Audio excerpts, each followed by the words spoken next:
It's T from Betty and Brenda, and thank you guys so much for joining me for yet another video. As you can see from the title, this is not soap this week, but it is whipped soap. And yes, I know I keep changing the recipe, but hey, you're supposed to make it better and better, right?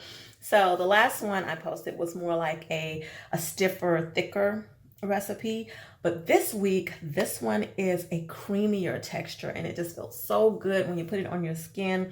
This is the one that my customers tend to like more. And I switched out the surfactant, which is just whatever you use to make, the bubbles and the foam. And I switched it to Cocamidopropyl Betaine, which is hard to say, but I switched it to that, and it just completely changes the texture of the whipped soap. So I hope you'll try it and you'll see exactly what I'm talking about. If you guys don't follow me already, please go over to Instagram and or Facebook and follow me at Betty and Brenda Bath Co. Definitely let me know that you're there, and actually let me know about my posts, what you think about them. I have fun making some of the reels. Some of them are really, really crazy, but you do get to see how I make the products and see some of my products ahead of time before I actually post them on YouTube. So definitely say hi, definitely comment, and let me know that you're there. And let me know what you think about this particular recipe. So give it a thumbs up if you like it. Definitely put your comments in the comment section. I do try to respond to all of them. And make sure you're subscribed to the channel and that you click the notification bell so you'll know every time I put out a new video. So I hope you guys have a wonderful Sunday, a fantabulous week, and I will talk to you guys next week. Bye.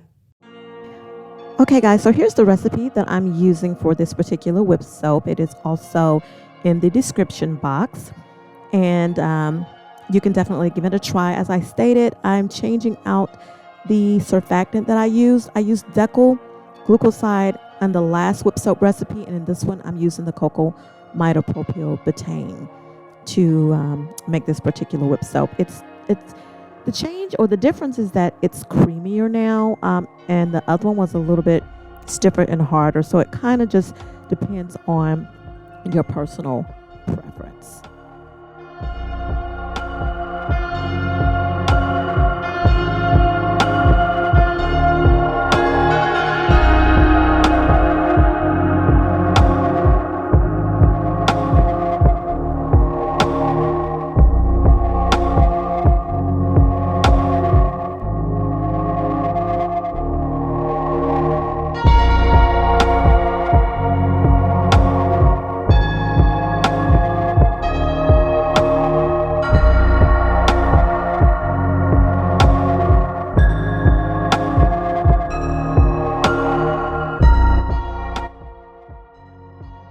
So I'm getting ready to add the SCI powder. And guys, make sure you use a mask with this.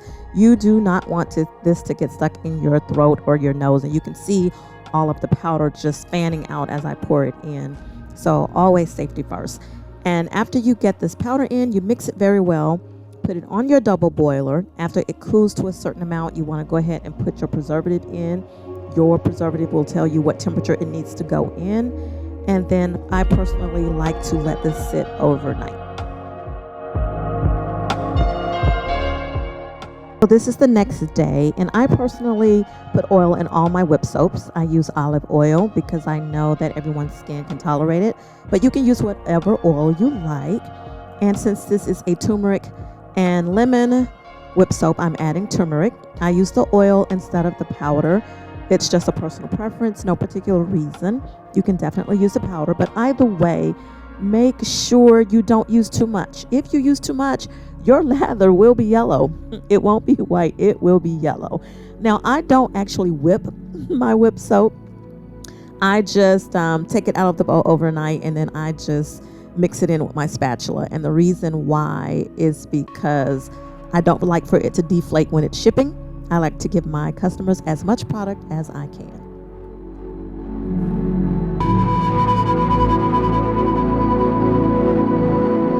Also, I don't add any additional color to this whipped soap because the turmeric itself gives off the color, so no mica is needed. Both turmeric and lemon are supposed to be really good for hyperpigmentation, so they help fade dark spots and they help your skin have a beautiful natural glow.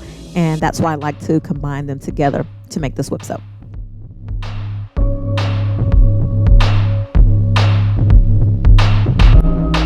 Now I'm moving on to the Lavender and Lemon whip soap. And just as an FYI, once I get ready to put my fragrance in, or for my fragrances for my whip soap, I put in about 1%.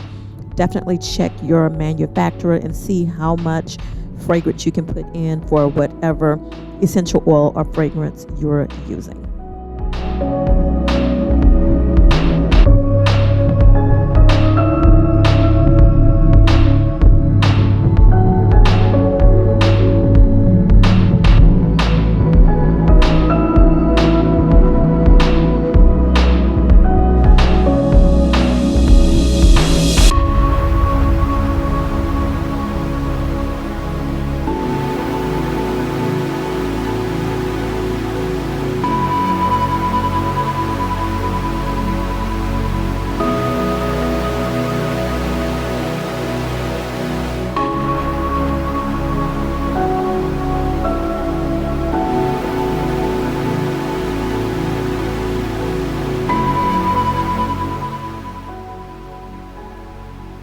And I'm separating them into different bowls so I can add the colors in. You can add the amount of color that you choose, but again, just like with the turmeric, when I said not to add too much, do not add too much color or it will change the color of your lather. So instead of your lather and bubbles being white, it will become the color of whatever you placed or whatever mica that you placed in there if you use too much. So to err on the side of caution, put a little bit in and just add more if you need more.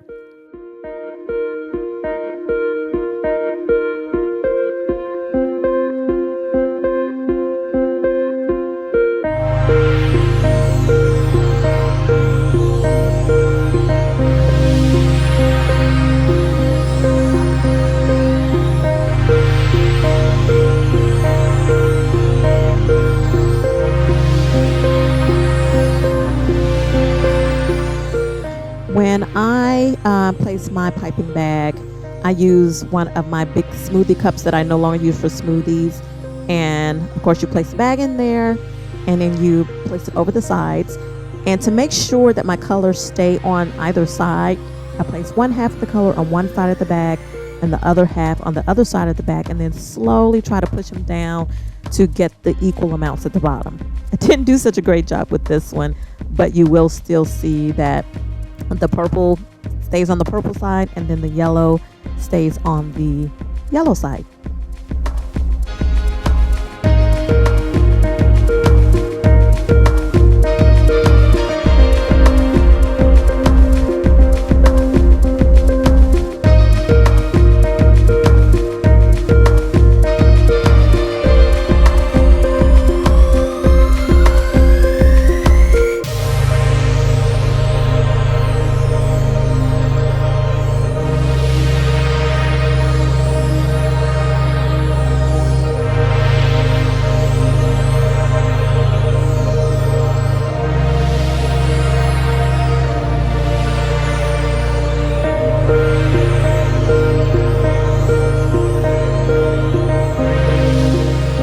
So this is the last whip soap that I'm making, and it's actually the coffee whip soap.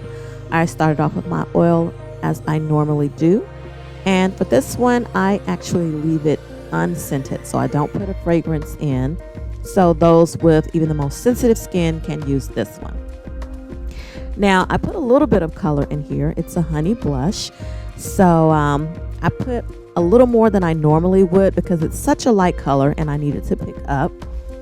But I don't use brown. Even though coffee is brown, I don't use brown because to me that looks like poop. And who wants to bathe with a poop colored whip soap? For my coffee grounds, I don't take them directly out of the pack. I actually make coffee, so I make it with distilled water, and that is what I put in here because it's less scratchy and doesn't irritate the skin.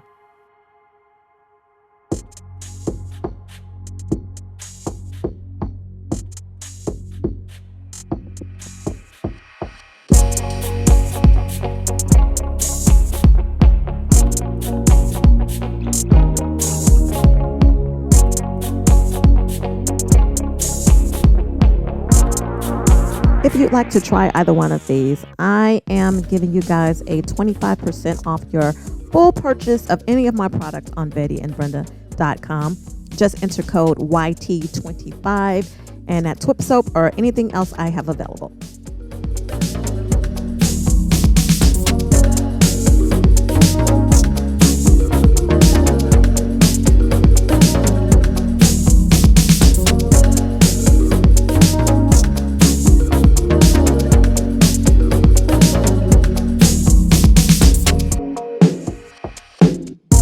If you'd like to jazz up the tops of your whip soaps, you can always decorate them.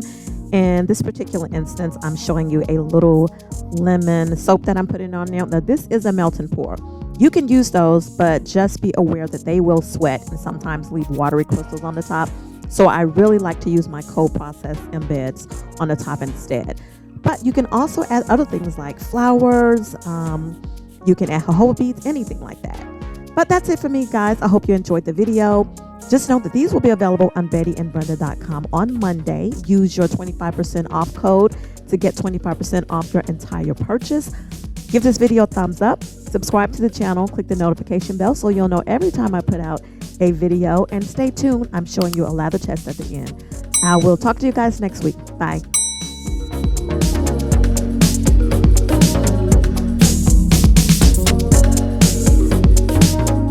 Okay, so here's the lather test. I'm using the coffee soap and even getting it out, it feels so good. You can either use it just by rubbing it in between your hands, or you can use it on a shower poof, which you'll see me do later. Either way, the lather is amazing. Oh my goodness, you guys, you need to try this. And once you do, I just know you're going to love it. And let me know what you think about it when you do. Bye.